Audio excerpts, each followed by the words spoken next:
Le DAF Fresh Morning, c'est 104.5 tonnes de bonne humeur. Tous les matins sur Urban FM. Vous êtes sur les 104.5 Urban FM, la station urbaine, et vous écoutez le DAF Fresh Morning. On est avec Jean-Paul. Jean-Paul, bonjour. Bonjour la fraîche. Comment tu vas ce matin? Ça va très bien. Je n'avais pas bien suivi The Book of Clarence. Ah, tu l'as reçu. Oui, j'ai reçu. Il y a une partie que j'avais sautée. En bon. fait, Jésus n'est pas dans l'histoire. Jésus est hors de l'histoire. Non, on va crucifier un groupe d'individus qui se faisaient passer pour des messies. D'accord. Ah, c'est ça, non? Oui, effectivement. Parce que c'est Jésus qui va réveiller le gars là. Voilà. Et c'est Jésus qui donne qui fait revivre le clochard, qui a maintenant le visage de Jésus que nous on connaît. Exactement. J'ai pas capté le message en fait. Écoute, ce n'est qu'un film. Il y a un message derrière. Je trouve qu'il y a quelque chose que les gars voulaient faire comprendre aux gens. Certainement. Ouais. Mais moi non plus, je ne me suis pas véritablement penché sur la question, mais je pense que ce que tu dis là, effectivement, mériterait réflexion. Ouais. Parce que finalement, quand on voit à la fin, là où il y a plusieurs gars qui sont crucifiés au Golgotha, Jésus n'est pas dedans. Non. Dans le film, il n'est pas dedans. Ouais. Il faut rappeler que c'est dans le film. Oui, dans le film, il n'est pas dedans. Mais pourtant, il est là. C'est lui qui réveille les gars, c'est lui qui donne des puissances, quelques petites forces à gauche, à droite. Je vais suivre le film. L'actualité internationale nous emmène. On va en Afrique de l'Ouest et on va notamment au Niger et au Bénin où les frontières restent fermées en dépit de la levée de l'embargo qui s'est déroulée en février, qui date de février 2024.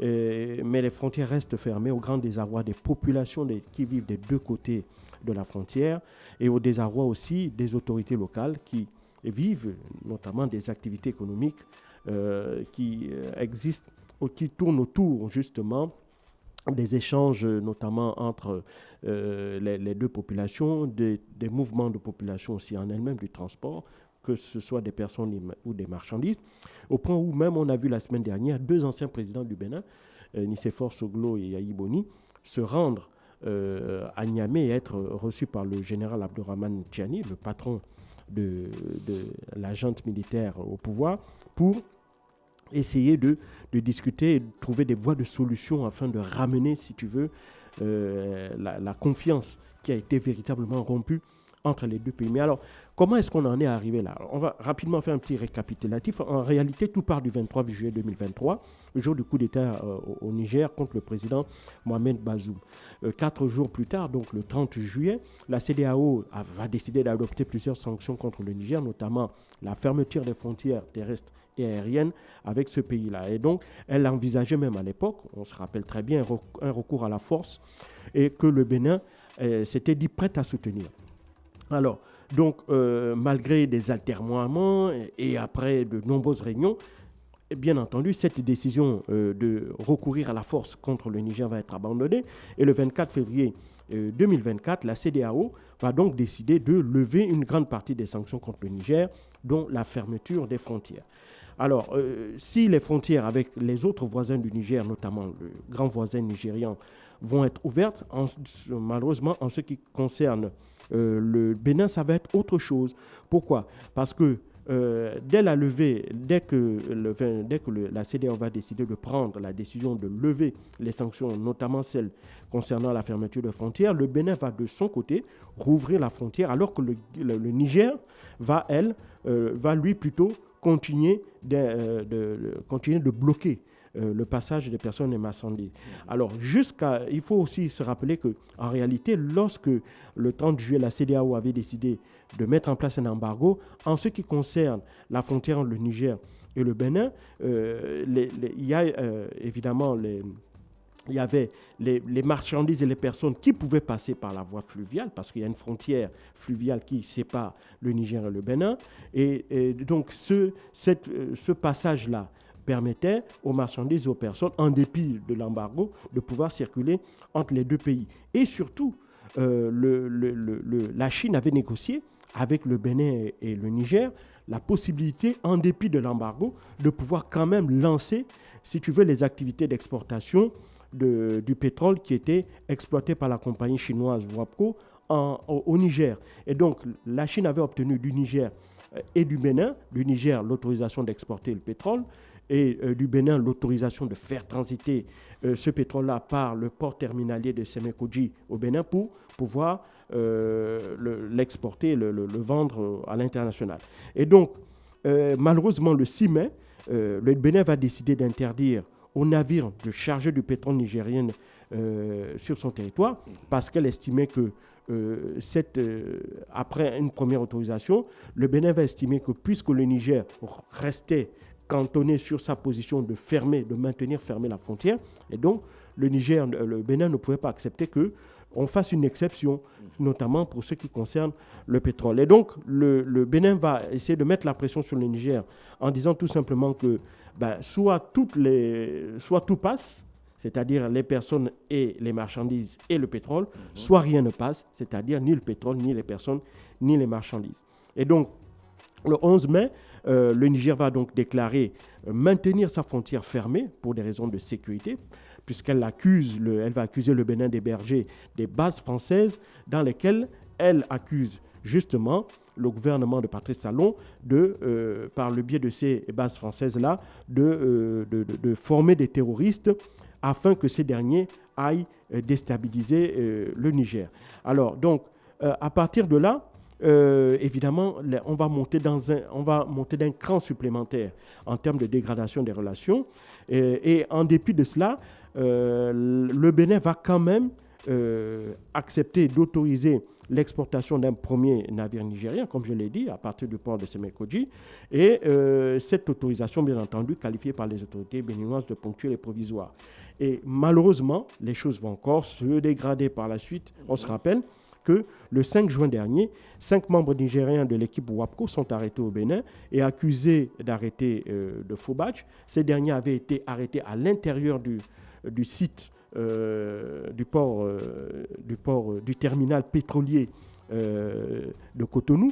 Et donc là-bas, les autorités béninoises ont donné comme argument que ces derniers étaient rentrés frauduleusement sur le territoire béninois et avaient accédé tout aussi frauduleusement sur le site du terminal pétrolier en utilisant de faux badges. Et donc, le Niger va, lui, vivement condamner cette arrestation et va accuser, en retour, le Bénin d'avoir kidnappé 5 de ses ressortissants et de les détenir en otage. Il faut savoir que ces derniers seront passés en jugement par la suite. Et donc, sur les 5 qui sont arrêtés, il y a 2 qui ont été libérés, mais 3 demeurent encore en détention au Bénin. Et donc, à partir de là, étant donné que le Bénin va bloquer, si tu veux, le chargement d'un deuxième navire pétrolier, va bloquer le chargement d'un deuxième navire pétrolier, alors depuis le 6 juin dernier, le Niger va décider donc de fermer les vannes de l'Olodi qui acheminent justement le pétrole nigérien, et il va effectivement s'assurer de l'effectivité de cette mesure les 11 et 12 juin, puisque évidemment les militaires se sont véritablement assurés que plus une goutte de pétrole ne transite vers cet oléoduc-là. Et donc, les choses, comme je l'ai dit, les choses sont terribles pour les populations locales parce que ce sont elles qui payent le plus gros, qui subissent le plus les effets de la fermeture de la frontière. Il faut savoir que, par exemple, près de la moitié des recettes douanières du Bénin, avant les événements du 26 juillet dernier, venaient des importations ou du transit de marchandises en direction du Niger. Et donc, depuis la fermeture de cette frontière, le Bénin a donc perdu quand même des recettes importantes, des recettes substantielles douanières du fait de la fermeture de la frontière. Et le Niger a donc décidé de contourner véritablement la difficulté béninoise si tu veux, en s'appuyant désormais maintenant sur la frontière avec le Togo. Le Togo aussi qui dispose d'un port minéralier. Et donc, le Niger, Niamey a décidé de faire de Lomé, si tu veux, la plaque d'entrée, la plaque principale d'importation de biens et de marchandises sur son territoire. Et donc, malheureusement, ce qui fait que les populations qui sont à la frontière entre le Bénin et le Niger, des deux côtés, qui vivaient justement de ces transactions-là entre les deux pays, sont dans un désarroi total. Le coût de la vie dans ces zones-là a considérablement augmenté. La pauvreté ou bien la dégradation, si tu veux, des revenus de ces populations-là ne fait que s'accentuer. Et si la frontière continue à demeure fermée, eh ben, c'est véritablement, on assistera là à une véritable asphyxie économique de ces deux régions-là. Alors, selon que l'on se trouve d'un côté ou d'un autre, en réalité, il y a deux grands perdants. Les grands perdants dans cette histoire, ce sont les gouvernements béninois et nigériens. Béninois, pourquoi ? Parce que en entrant dans la danse du conflit ouvert avec le Niger à la suite justement du coup d'État du 26 juillet, eh ben, le Bénin a rompu la confiance avec les nouvelles autorités nigériennes, et donc le Niger entend donc faire payer au Bénin cette position-là de jusqu'au boutiste. Il ne faut pas oublier que Patrice Talon, aux côtés d'autres de quelques chefs d'État d'Afrique de l'Ouest, avait été ceux qui portaient l'option de l'intervention militaire. Il y avait Patrice Talon, l'ancien président Macky Sall et le président notamment ivoirien Alassane Dramane Ouattara. À côté donc, bien que le Niger n'ayant pas de frontière avec le Sénégal ni la Côte d'Ivoire, et donc elle entend appuyer donc ces sanctions contre le Bénin. Le Bénin, qui, comme je l'ai dit, qui partage une frontière avec le Niger et qui bénéficiait énormément justement de sa position-là, de sa position maritime et de voie d'entrée principale de marchandises vers le Niger. Et donc, le Niger a décidé de développer une deuxième voie, une autre voie, celle de Lomé au Togo, et évidemment de se passer de la frontière avec le Niger, même si les populations qui vivaient là depuis des décennies devraient être les premières à en pâtir. Et puis le deuxième perdant, donc le premier perdant, comme je dis, c'est le Bénin, parce qu'ils perdent là des entrées, des ressources, enfin ils perdent là le moyen de gagner des ressources considérables, notamment par le transit des marchandises, des biens et des personnes. Et le grand perdant aussi, c'est le Niger. Il ne faut pas oublier que le Niger devait cette année avoir des chiffres de croissance extraordinaires. On tablait sur 12% de croissance pour l'année 2024. Cette croissance devait être essentiellement et principalement portée par les exportations pétrolières. Il faut savoir qu'à partir de 2024, le Niger rentrait dans le club fermé des pays africains producteurs et exportateurs de pétrole. Or, avec la fermeture de cet oléoduc qui a été décidé le 6 juin dernier, eh ben, le Niger n'exporte pas de pétrole. Et donc, ce pétrole-là, s'il n'est pas vendu, eh ben, c'est autant de devises qui ne vont pas entrer dans les caisses de l'État. Il faut savoir que le Niger a quand même un potentiel très intéressant, production de 90 000 barils par jour. Et donc, se passer de cela, c'est quand même quelque chose, c'est un gros risque. D'autant plus que le Niger s'était endetté auprès de la Chine à hauteur de 400 millions de dollars pour pouvoir lancer ce projet de production et d'exportation de pétrole. Alors, véritablement, est-ce que cette médiation entamée par les présidents Nicéphore Soglo et Yahi Boni va porter des fruits?